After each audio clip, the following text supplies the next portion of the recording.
There are moments in a man's life that do not simply pass through him. They stay.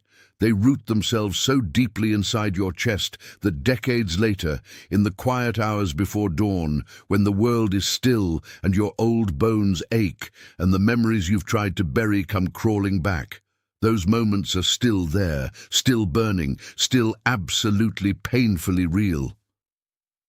My name is James Walker, a boy from a small town in Kentucky who still had his mother's voice in his head every time the artillery started. A private first class in General George S. Patton's Third Army, exhausted, filthy, boots soaked through with mud and rainwater that never quite dried. And on the night of the 8th of May, 1945, in a bombed-out government building deep in the heart of Bavaria, I stood in a room and watched something happen that changed me for the rest of my natural life. I watched a monster get stripped absolutely bare, not of his uniform, not of his flesh, of the one thing he had left, his lie. And the man who did it turned to me afterwards and gave an order so cold, so precise, so utterly without mercy, that the room went silent as a grave. This is what I saw, this is what I heard, and this is what I have carried with me every single day since that night. You cannot understand that interrogation room without understanding what came before it. Don't just look at the 8th of May. Don't just see the surrender, the cheering, the newspaper headlines. Come back with me 11 months earlier. Come back to the mud and the blood and the grinding, relentless horror of what it actually cost. We had come through Normandy. We had fought through France, through Belgium, through Luxembourg, through the frozen, merciless hell of the Ardennes. I had watched men I loved, men I had trained alongside, eaten alongside, laughed alongside, simply stop existing. Bobby Caldwell, who had sat next to me in school back home, who had a gap-toothed grin and always owed somebody a cigarette. Bobby went down in a Belgian field and never got back up. There are names I carry that I don't say aloud anymore. Not because I've forgotten, because saying them still costs something I can't always afford. But none of that, not Normandy, not the Bulge, not any of it, prepared us for the camps. I will not describe what we found in detail.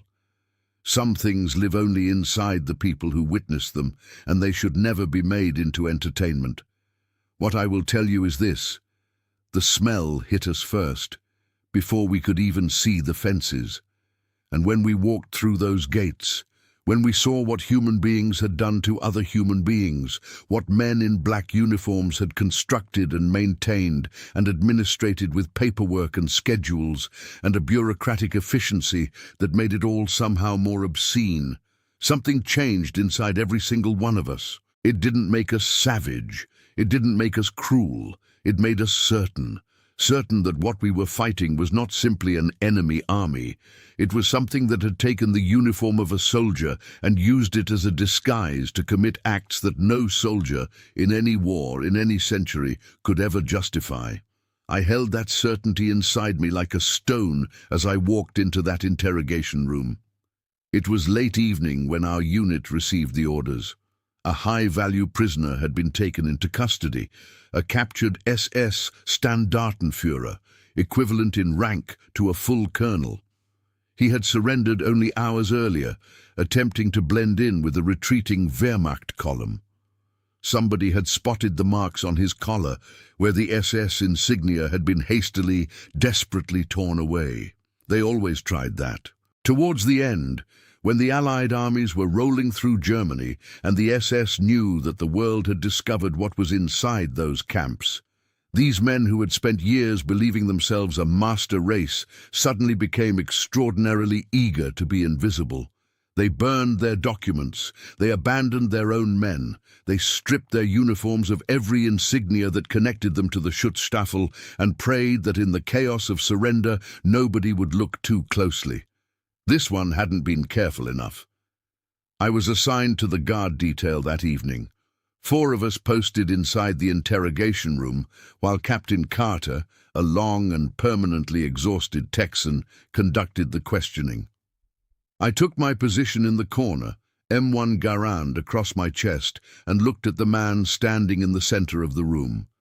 He was tall, broad-shouldered, still wearing the black SS uniform, though the collar was visibly damaged where he had ripped away the Death's head.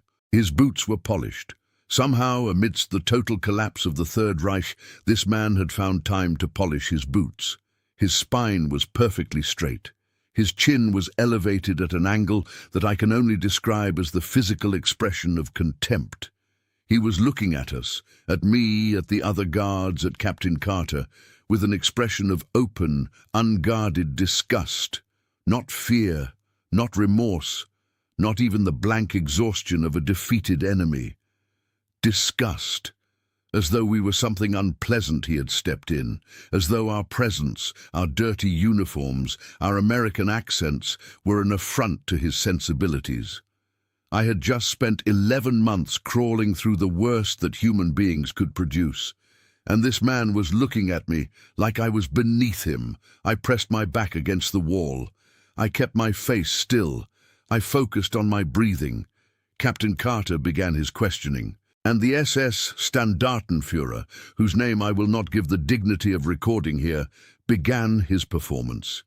It was polished, utterly, infuriatingly polished. He had clearly rehearsed it. His English was excellent, clipped, precise, deliberately formal.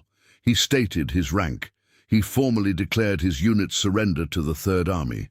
He acknowledged the Allied victory with the magnanimous grace of a man conceding a sporting match rather than the collapse of a genocidal regime. And then he smiled. That smile, I have never in 60 years forgotten that smile. It was small and controlled, and it said, without any words at all, I know exactly how this works. I know the rules, and I know how to use them. He told Captain Carter that the stories about atrocities were communist propaganda designed to discredit the German military. He said that he was a frontline combat officer who had served with distinction on the Eastern Front. He said that his men had fought bravely and honorably. He said that he expected to be treated in full accordance with the Geneva Convention. And then, and this is the moment that made the temperature in the room change, he looked Captain Carter in the eye, placed his hand briefly over his chest in a gesture of soldier-to-soldier sincerity and said, I hope you will understand. Between commanders, between men who have served, I was simply a soldier doing his duty, as you have done yours, as all soldiers must. The room went very quiet.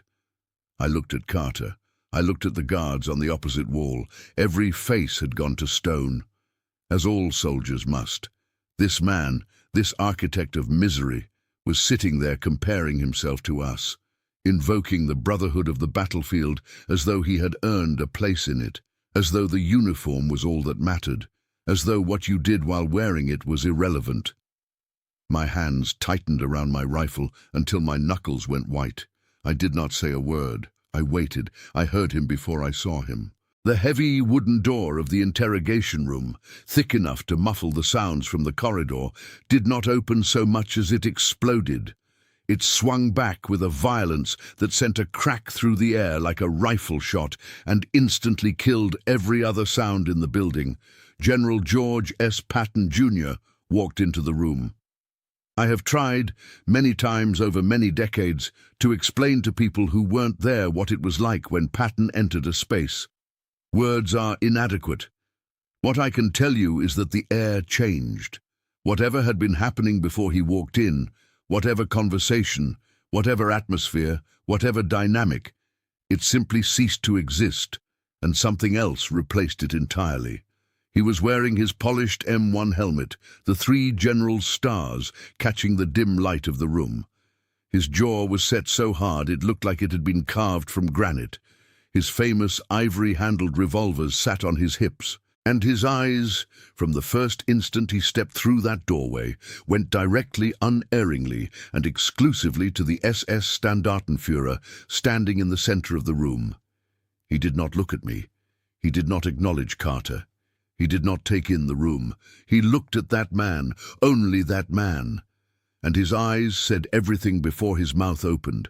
The SS officer, still playing his role, still committed to the performance, snapped his boots together with a sharp, practiced crack. His spine went even straighter. He raised his right arm in a crisp, formal military salute. He was extending professional courtesy to a fellow officer. He was invoking the mutual respect of commanders. He was betting everything on the idea that rank would mean something, that the brotherhood of the military would create a bridge between them that the war had not destroyed. Patton stopped in the center of the room. He did not raise his hand. He did not return the salute. He simply stood there and looked at the man. The silence that followed was unlike anything I've experienced before or since. It was not merely the absence of sound. It was a living, suffocating, crushing thing that pressed down on every person in that room. Seconds passed that felt like minutes. The SS officer's saluting arm, still raised, still waiting, began to tremble almost imperceptibly. Patton's gaze moved, slowly, deliberately. He looked at the damaged collar where the insignia had been. He looked at the polished boots. He looked at the SS markings still visible in the weave of the fabric. His expression did not change. It did not become angrier or colder or more disgusted. It simply remained absolutely terrifyingly certain. The SS officer lowered his arm. He cleared his throat. And he delivered his speech again, this time directed at Patton. The rank, the formal surrender, the frontline service, the Geneva Convention. And finally, the words he believed would be his salvation.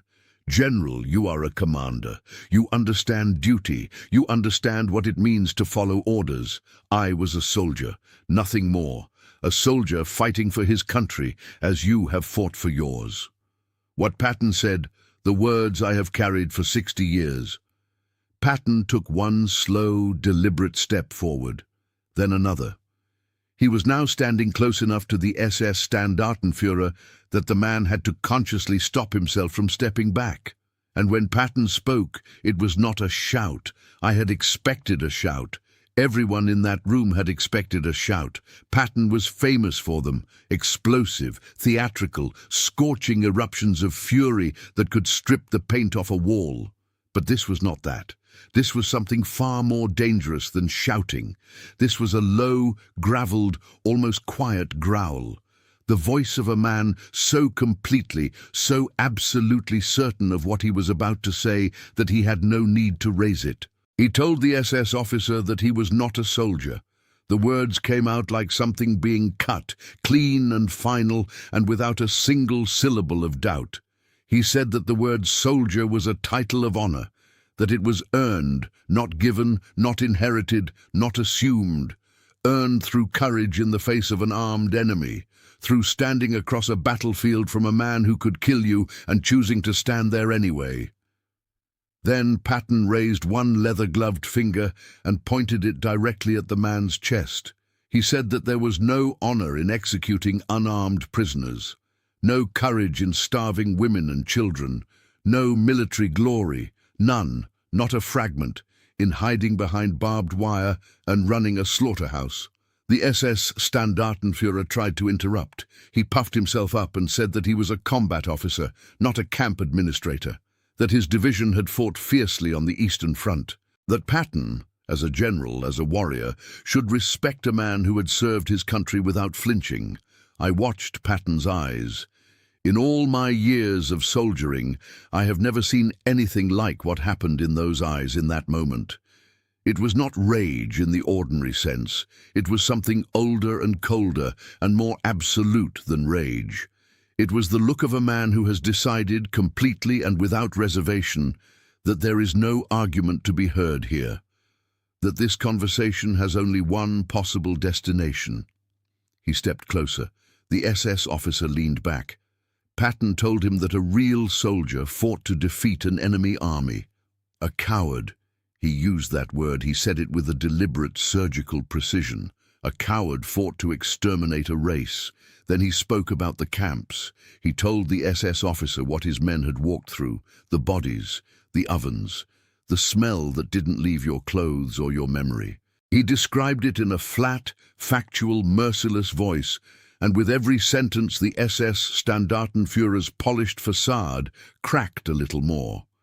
And then Patton delivered the words that I can still hear perfectly, 6 decades later, as clearly as if he was standing next to me right now. He leaned in, close, terrifyingly close, and in a voice that was almost a whisper, he told the man exactly what was going to happen to him. Not a prisoner of war camp, not an officer's billet with books and chess and decent meals while diplomats argued over his future. The Geneva Convention, Patton said, was written to protect honorable men, not rabid dogs. His rank would mean nothing. His uniform would mean nothing. He would be stripped of both and handed to the war crimes tribunals, and then, barely above a whisper, Patton told him that he would hang from a rope, not as a fallen warrior, not as a soldier who had fought and lost, as a murderer. I have replayed that moment 10,000 times. The instant those words landed, as a murderer, I watched something collapse inside that man that had nothing to do with his body. His posture went first. That rigid, perfect, arrogant straightness that he had maintained for the entire interrogation simply dissolved, as though the bones holding it in place had been removed. Then the color left his face, not gradually, quickly, as if something underneath his skin had decided to retreat all at once. His eyes, those contemptuous, disgusted eyes that had looked at me and my fellow soldiers as though we were something unworthy of his attention, moved to Patton's revolvers, then to the faces of the American guards around the room, then back to Patton. He was computing something, desperately, frantically computing, looking for the angle, looking for the loophole, looking for the script that still worked, the argument that hadn't been destroyed, the piece of ground he could still stand on. There wasn't one. He opened his mouth to speak. Nothing came out. He tried again. A sound emerged, something strangled and hollow that bore no resemblance to the polished, rehearsed performance of an hour before. The man who had held the power of life and death over thousands of innocent people was standing in front of a room of exhausted American soldiers, and he could not produce a single coherent word. I had spent 11 months holding myself together through things that should have broken me. I had kept my face still and my hands steady through experiences I will never fully put into words. But in that moment, watching that man crumble, I felt something release in my chest. Not satisfaction, not triumph. Something quieter and more permanent than either of those. Justice, the real kind, the kind that doesn't cheer or celebrate, the kind that simply arrives, looks the guilty party in the eye and says, "I know what you are." And then Patton turned away from him.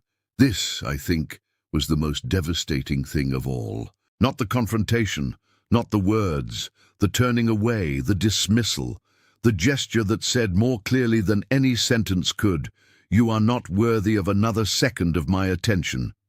He turned to face the interrogating officers, Captain Carter, the others, and then, and I say this with the full knowledge that there are people who will think I am exaggerating, but I am not. I have never exaggerated a single detail of this night. General Patton gestured casually over his shoulder at the broken man behind him, the same way you might gesture at something you've just put in the bin. And he said, "Get the garbage out of my sight, lock him up, get everything useful out of him, and then get him ready for the tribunals." That was it. No fanfare, no speech, no dramatic final line for posterity, just a disposal order, delivered with the same tone a man might use to ask someone to clear a table. Then Patton walked out of the room with precisely the same forceful, absolute stride with which he had entered it. The door swung shut behind him, and the SS Standartenführer, who had walked into that room convinced that his rank and his excuses and his soldier's uniform would protect him, was left standing in the silence, staring at a door that had just closed on everything he had counted on to save himself. I was the one who crossed the room and took his arm. There was no specific order to do so, just Carter's look in my direction and the simple logic of the moment. Someone had to. He didn't resist. He didn't speak. He let me walk him to the cell block with the compliance of a man who has had every alternative removed. I locked the door and came back out into the Bavarian night. I lit a cigarette. My hands were steadier than I expected them to be. I thought about the camps. I thought about Bobby Caldwell. I thought about all the things I had carried for 11 months without putting down, because there had been no safe place to put them. And I thought that perhaps, not completely, not for everyone, not for all the horror that could never be fully answered, but perhaps for tonight, in this small, dim, bombed-out corner of Bavaria, something had been set right. In the months that followed, the Allied powers convened the Nuremberg trials. The highest-ranking surviving members of the Nazi regime, SS commanders, party officials, architects of the Holocaust, were brought before an international tribunal and made to answer for what they had done. And almost every single one of them tried the same defense. I was just following orders. I was a soldier. I was doing my duty. The judges at Nuremberg rejected it, completely, legally, and permanently. They established a principle, now the bedrock of international law, that following orders is no defense for committing war crimes. That a uniform does not grant immunity from human conscience, that rank and duty cannot be used to launder the deliberate murder of millions. They called it, among other things, the Nuremberg Principle. General Patton, in that interrogation room on the night of the 8th of May, 1945, had said it first. I am old now. My hands don't grip the way they used to. My knees carry the damp from that Bavarian winter in every cold season.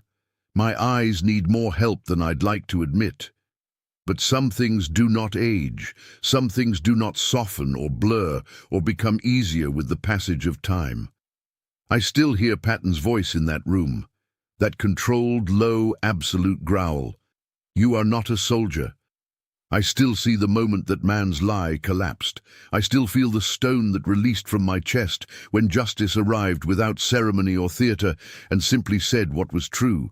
James Walker, formerly of the U.S. Third Army, written from memory, every word of it true. If this story stayed with you, then you understand what war really leaves behind. Standing there, hearing what that man said, and watching General Patton's reaction was something I will never forget. Some moments don't end when the battle is over. They follow you long after. If you want more real, untold war stories like this, raw, intense, and unforgettable, make sure to subscribe and support the channel. It's the only way these stories continue to be told. Now I want to hear from you. What would you have done if you were standing where I was? And if you could send one message into the future, something carved in stone for people thousands of years from now, what would it say? Drop your thoughts in the comments. I'll see you in the next story.